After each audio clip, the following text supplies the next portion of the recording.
14 اگست بنتی ہے اور میں نے عرض کی یہ بات کہ اگر مہینوں میں سن ہجری کی ترتیب پہ جائیں گے تو رمضان المبارک کے بابرکت مہینے میں 27ویں رمضان کی شب میں ہمارا یہ ملک آزاد ہوا ہے۔ شب جمعے کی رات تھی جب آزادی کا اعلان ہوا تو اگلا دن جمعے کا دن تھا اور وہ جمعۃ الوداع تھا۔ تو اللہ نے یہ ہمیں ملک رمضان کے مہینے میں آخری عشرے میں 27ویں شب میں اور آنے والے جمعے کے دن میں اس کی آزادی ہوئی ہے۔ یہ سب تاریخی باتیں نہیں ہیں یا محض اتفاقی باتیں نہیں ہیں، اللہ رب العزت کی طرف سے اس مملکت کا ایک انتخاب تھا۔ اللہ نے انتخاب کر کے ہمیں یہ ملک عطا فرمایا۔ یہ ویسے آزاد نہیں ہوا، اس کے لیے بڑی قربانیاں دی گئیں۔ جس وقت یہ منشور سامنے آیا کہ ایک الگ ریاست ہونی چاہیے اور مسلمانوں میں ایک جذبہ جہاد اٹھا، اس وقت جو نعرہ لگتا تھا، جس نعرے پر ہمارا یہ ملک بنا تھا، وہ تھا پاکستان کا مقصد کیا؟ لا الہ الا اللہ۔ کیا جوان، کیا بوڑھے، کیا مرد، کیا عورتیں، سب کی زبان پہ ایک ہی نعرہ تھا۔ تو یہ ملک نظریے کی بنیاد پر بنا، یہ ملک اسلام کی بنیاد پر بنا، ورنہ رہنے کے لیے تو ہندوستان میں بھی جگہ تھی۔ ضرورت تھی ایک جگہ ایسا ہو جہاں مسلمان آزادی کے ساتھ اللہ کے احکامات کو پورا کر سکیں۔ پھر اللہ نے یہ ملک عطا فرمایا۔ قربانیاں کتنی اس ملک کے لیے دی گئیں۔ جس وقت ٹرین ہندوستان سے چل کر پاکستان آ رہی تھی، مسلمان یہاں پہنچ رہے تھے، 6 لاکھ مسلمانوں کا قتل عام ہوا تھا۔ ٹرین کے ہر دروازے سے خون بہتا ہوا آ رہا تھا۔ دہلی سے پاکستان تک راستے میں کوئی جگہ ایسی نہیں تھی جہاں خون نہ گرا ہو۔ اس مملکت کی آزادی کے لیے مسلمان عورتوں نے اپنی عفت، عصمت، پاک دامنی بچانے کے لیے دریاؤں میں چھلانگ لگا دی تھی۔ 7,000 مسلمان عورتوں کی شہادت اس طرح ہوئی ہے۔ جلندھر کے مقام پر ہندوؤں نے مسلمان عورتوں کو لیا، لینے کے بعد معاذ اللہ انہیں برہنہ کر دیا، کہا تم اسلامی ریاست چاہتی ہو، اور سب نے سب کے سامنے نمایاں طور پر معاذ اللہ ان کی عفت دری کی اور ان کی عصمت کو پامال کر دیا۔ تو یہ ملک ویسے نہیں بنا، اس کے پیچھے بڑی قربانیاں تھیں۔ 6 لاکھ انسانوں نے اپنا خون دیا تھا۔ ان سب کے سامنے ایک ہی نظریہ تھا کہ ایک ملک بنے گا جہاں ہم آزادی کے ساتھ اللہ اور اللہ کے رسول کے احکامات کو پورا کر سکیں گے۔ تو اللہ تعالیٰ نے ہمیں یہ مملکت عطا فرمائی۔ مسلمانوں کی تعداد ہر دور میں کم رہی، لیکن اللہ نے مسلمانوں کو ہر دور میں فتح دی ہے۔ اس کی وجہ کیا ہے؟ مسلمان لڑتا ہے جذبے کے ساتھ۔ جنگیں ہتھیاروں سے نہیں ہوتی، جذبوں سے ہوتی ہیں۔ جنگیں ہتھیاروں سے نہیں، جذبوں سے ہوتی ہیں، اور جذبوں کو کوئی شکست نہیں دے سکتا۔ اس لیے جب 1965 کی جنگ آزادی تھی، ہندوؤں نے کہا تھا کل ہم حملہ کریں گے اور ہم لاہور میں ہوٹل میں اپنی چائے پئیں گے اور ہم پورے پاکستان کو فتح کر کے اپنے دہلی کے ساتھ شامل کر دیں گے۔ اپنے ناپاک منصوبے کو انہوں نے کامیاب کرنے کے لیے اعلان کر دیا۔ اس وقت ایوب خان کا دور خلافت تھا۔ ایوب خان نے آئے اور آ کر اس نے مختصر سا ایک اعلان کیا، اور ریڈیو پاکستان میں ایوب خان کا خطاب شروع ہوا۔ اس نے کہا مسلمانوں، ہندوؤں نے کہا ہے کہ ہم صبح ناشتہ لاہور میں کریں گے۔ انہیں پتہ نہیں یہ کس سے لڑنے کے لیے آ رہے ہیں۔ یہ ان مسلمانوں سے لڑنے کے لیے آ رہے ہیں جنہوں نے لا الہ الا اللہ کی بنیاد پر اس ملک کو بنایا۔ یہ اس مسلمان کے مقابلے میں آ رہے ہیں جو اللہ کو اپنا رب مانتے ہیں، محمد الرسول اللہ کو پیغمبر مانتے ہیں، جو قرآن کو اپنی کتاب مانتے ہیں۔ مسلمانوں اٹھو اور ان کا مقابلہ کرو۔ یہ 2 منٹ کا خطاب تھا جس نے مسلمانوں میں ایمان اور حرارت کے جذبے کو بیدار کر دیا تھا۔ پھر جب مسلمان اٹھے ہیں 1965 کی جنگ آزادی میں، اپنے جسموں کے ساتھ بم باندھ کر اور ان کے ٹینکوں کے سامنے لیٹ جاتے تھے۔ تاریخ مثال نہیں پیش کر سکتی کہ کوئی اپنے جسم کے ساتھ بم بھی باندھ سکتا ہے۔ جیسے یہ اعلان ایوب خان نے کیا تھا، 17 دن جنگ ہوئی ہے، 17 دن میں ایک واقعہ چوری کا نہیں ہوا، 17 دن میں ایک واقعہ شراب نوشی کا نہیں ہوا، 17 دن میں ایک واقعہ زنا کا پیش نہیں آیا، 17 دن میں ایک واقعہ مال لوٹنے کا پیش نہیں آیا۔ پاک فوج کے ساتھ لڑنے والے یہی مسلمان تھے، کیا مرد کیا عورتیں۔ کسی کے پاس کلہاڑی تھی، کسی کے پاس بیلچا تھا، کسی کے پاس کدال تھی، سب نے کہا ہم لڑیں گے اور اپنے اس مملکت کی آزادی کے لیے لڑیں گے۔ ایک ہی نعرہ لگتا تھا، پاکستان کا مطلب کیا؟ لا الہ الا اللہ۔ سب باہر نکلے ہیں۔ اس 17 دنوں کے اندر تاریخ نے وہ مثالیں دیکھیں کہ صحابہ کا دور یاد آ گیا۔ جب یہ اعلان ہوا کہ مسلمان جو فوجی ہیں، پاک فوج کے نوجوانوں کو خون کی ضرورت ہے، لاہور کے ہسپتالوں کے باہر لائنیں لگ گئیں۔ کیا نوجوان، کیا بوڑھے، کیا مرد، سب نے اپنے آپ کو پیش کر دیا، ہمارے جسموں سے خون لو اور پاک فوج کے ان نوجوانوں کو خون دو۔ لائنیں لگ گئیں، اس دور میں سرنجیں ختم ہو گئیں، آلات ختم ہو گئے، آخر خون لے کر جمع کریں تو کس طرح کریں؟ تو اس وقت انہوں نے سب کے نام لکھے، اگر ہمیں خون کی ضرورت پیش آئی تو ہم تم سب کو بلا دیں گے۔ اس وقت اعلان ہوا کہ بھئی غذا کی قلت پڑ چکی ہے، جس کے پاس گھر میں آٹا ہو، غلہ ہو، لے کر آؤ۔ ہر مسلمان گھر میں گیا، کوئی 10 کلو آٹے کی بوری لے کر آ رہا ہے، کوئی ہاتھوں میں آٹا اور غلہ لے کر آ رہا ہے، عورتوں نے اپنی جھولیوں میں آٹا لایا، بچوں نے اپنے ہاتھوں میں غلہ لایا، لے کر یہ لوگ پہنچے اور انہوں نے کہا کہ ہم ان نوجوانوں کی مدد کریں گے۔ 17 دن کے اندر تاریخ نے وہ مثال بتا دی، کوئی نوجوان ایسا نہیں تھا جس کے دل میں جذبہ جہاد سرشار نہ ہو۔ اللہ نے مسلمانوں کو فتح دی الحمدللہ 1965 کی جنگ آزادی میں بھی۔ تو میں بات عرض کر رہا تھا، مسلمان لڑتا ہے جذبے کے ساتھ، اللہ نے مسلمان میں ایمان کا جذبہ رکھا ہے الحمدللہ۔ ہماری پاک فوج کے اندر بھی ایمان کا جذبہ ہے، اسی لیے تو امریکہ کا جو حکمران گزرا تھا صدر بش، اس نے ایک دفعہ یہ کہا تھا، اگر اسلحہ میرا ہو، فوج پاکستان کی ہو، میں ساری دنیا پہ حکمرانی کروں گا۔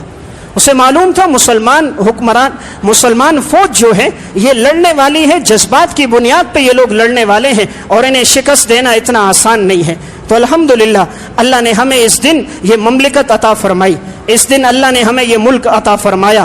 آزادی بہت بڑی اللہ کی نعمت ہے۔ آزادی کی نعمت کشمیر کے لوگوں سے پوچھو، آزادی کی نعمت فلسطین کے لوگوں سے پوچھو، آزادی کی نعمت عراق، افغانستان، چیچنیا اور بوسنیا کے مسلمانوں سے پوچھو، آزادی کتنی بڑی نعمت ہے۔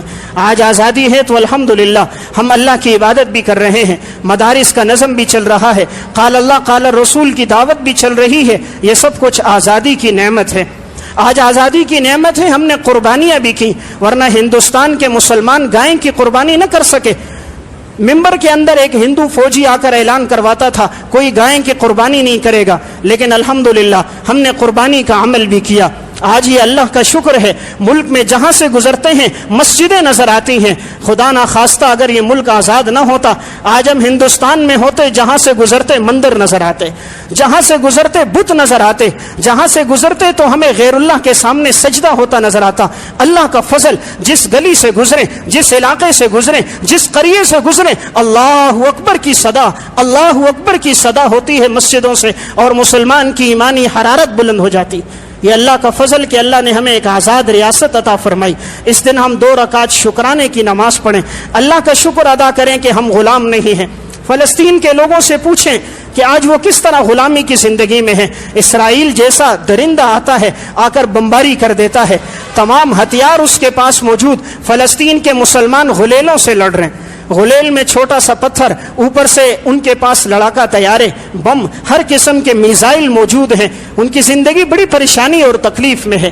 تو اللہ نے یہ ہمیں نعمت عطا فرمائی، اس پہ ہم اللہ کا شکر ادا کریں۔ نمبر 2، اس دن کا تقاضا یہ نہیں ہے کہ اس میں موسیقی عام کی جائے، اپنے موٹر سائیکل اور اپنی گاڑیوں کے سلنسر کو کھول کر کبھی ایک گلی، ایک علاقے، ایک شہر سے گزرے، دوسروں کو پریشان کریں۔ اس دن کا تقاضا موسیقی نہیں ہے، اس دن کا تقاضا فحاشی عریانی نہیں ہے، اس دن کا تقاضا اللہ کے سامنے سر بسجود ہو کر اللہ کا شکر ادا کرنا ہے کہ اللہ نے ہمیں ایک آزاد ریاست عطا فرمائی ہے۔ اس دن کا ایک تقاضا اور بھی ہے کہ ہمیں یہ بھی یاد ہونا چاہیے کہ آج کشمیر کے نوجوان بھی غلامی کی زندگی میں ہیں، ہم ان کے لیے دعاگو بھی رہیں اور ان کے لیے جدوجہد اور کوشش بھی کریں کہ کسی طرح ان لوگوں کے لیے بھی آزادی ہو جائے، اللہ تعالیٰ انہیں بھی آزادی عطا فرما دے جیسے اللہ نے ہمیں یہ آزادی کی نعمت عطا فرمائی ہے۔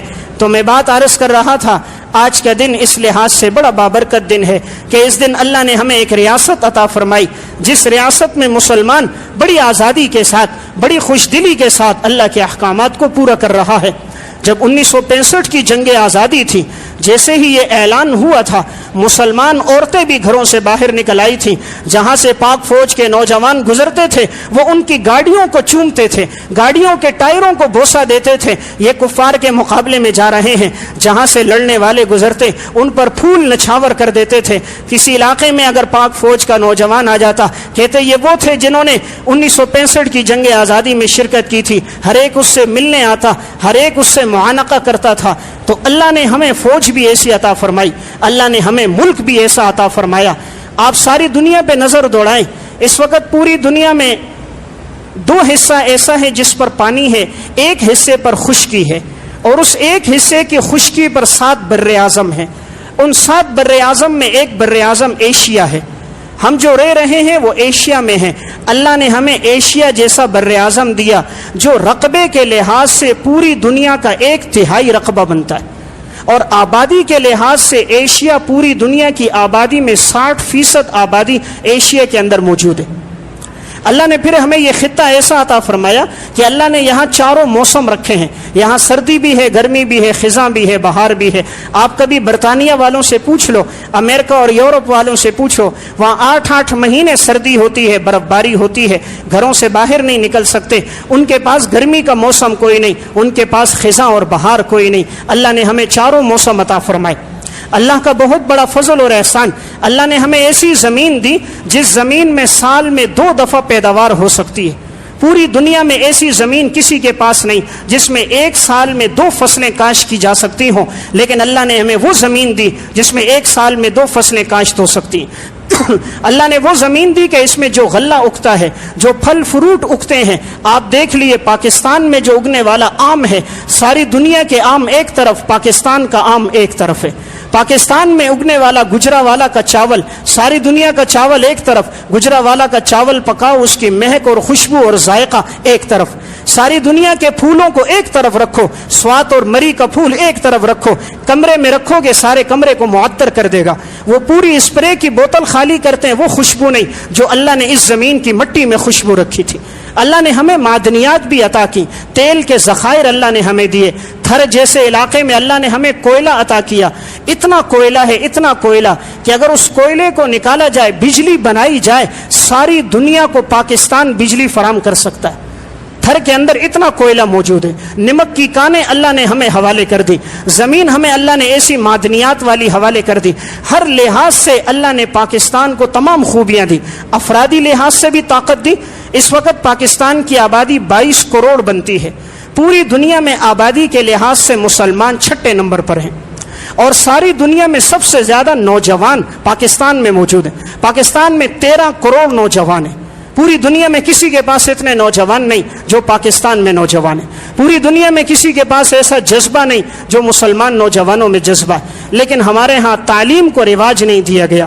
افسوس اس بات کی کہ ہمیں قیادت اچھی نہیں ملی، افسوس اس بات کی کہ تعلیم کا رجحان نہ ہوا۔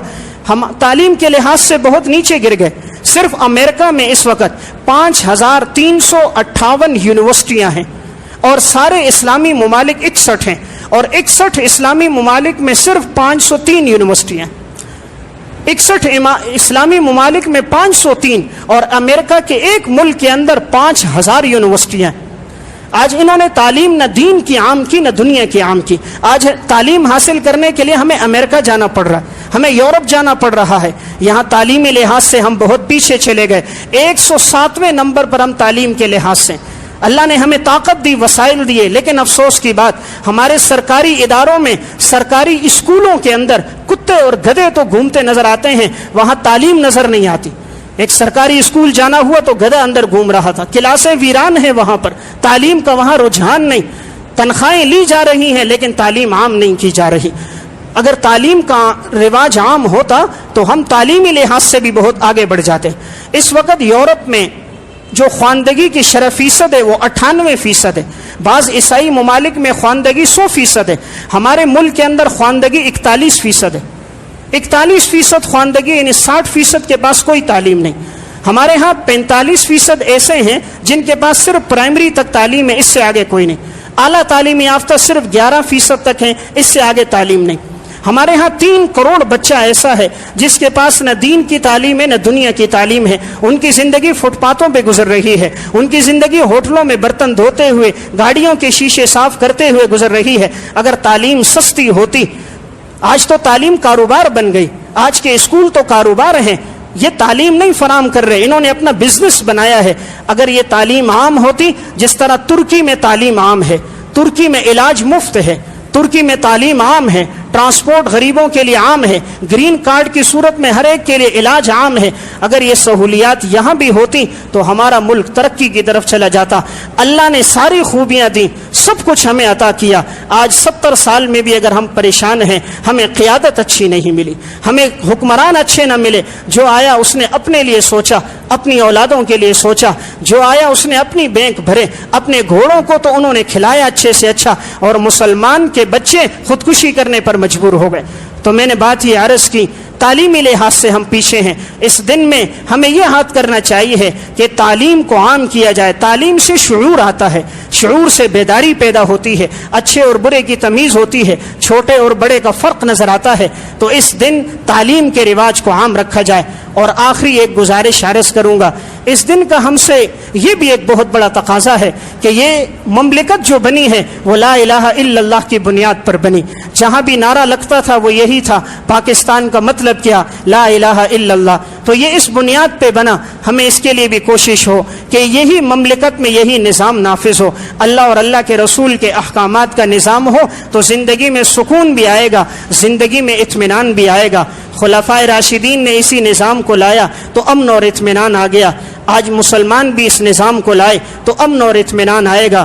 اور اپنی نسلوں کو ہم یہ واقعات بھی سنائیں, جدوجہد اور قربانی بھی بتائیں کہ یہ مملکت ویسے نہیں آزاد ہوئی, تاکہ نوجوان نسلوں کے اندر جذبہ جہاد بھی بیدار ہو. نوجوان نسلوں کے اندر 14 اگست بنتی ہے, اور میں نے عرض کی یہ بات کہ اگر مہینوں میں سن ہجری کی ترتیب پہ جائیں گے تو رمضان المبارک کے بابرکت مہینے میں 27ویں رمضان کی شب میں ہمارا یہ ملک آزاد ہوا ہے. شب جمعے کی رات تھی جب آزادی کا اعلان ہوا, تو اگلا دن جمعے کا دن تھا اور وہ جمعۃ الوداع تھا. تو اللہ نے یہ ہمیں ملک رمضان کے مہینے میں آخری عشرے میں 27ویں شب میں اور آنے والے جمعے کے دن میں اس کی آزادی ہوئی ہے. یہ سب تاریخی باتیں نہیں ہیں یا محض اتفاقی باتیں نہیں ہیں. اللہ رب العزت کی طرف سے اس مملکت کا